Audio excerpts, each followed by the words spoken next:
గాజాలో Israel బందీల విడుదల ప్రక్రియ ప్రారంభమైంది. చెర నుంచి విముక్తి కల్పించనున్న 20 మంది పేర్లను విడుదల చేసిన హమాస్ జాబితాలోని 7గురిని తొలి విడతగా విడుదల చేసింది.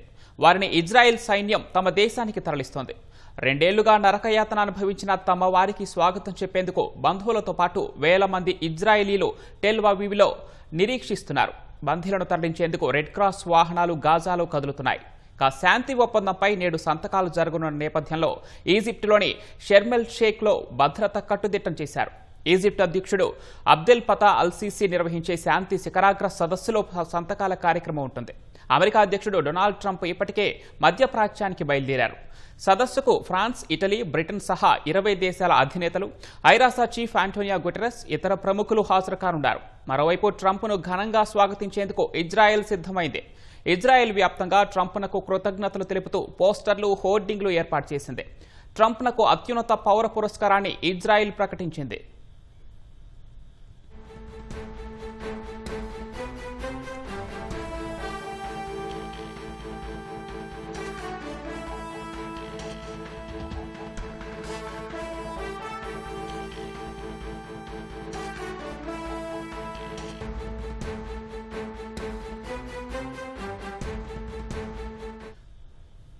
గాజాలో ఇజ్రాయెల్ బందీల విడుదల ప్రక్రియ ప్రారంభమైంది.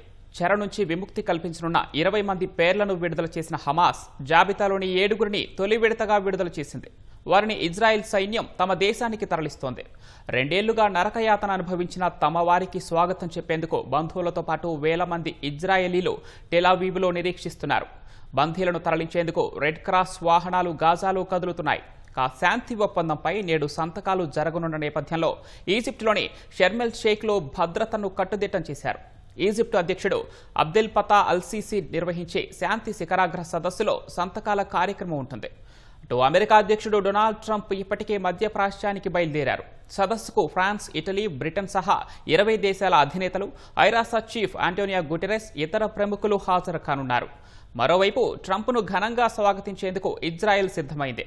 ఇజ్రాయెల్ వ్యాప్తంగా ట్రంప్నకు కృతజ్ఞతలు తెలుపుతూ పోస్టర్లు, హోర్డింగ్లను ఏర్పాటు చేసింది.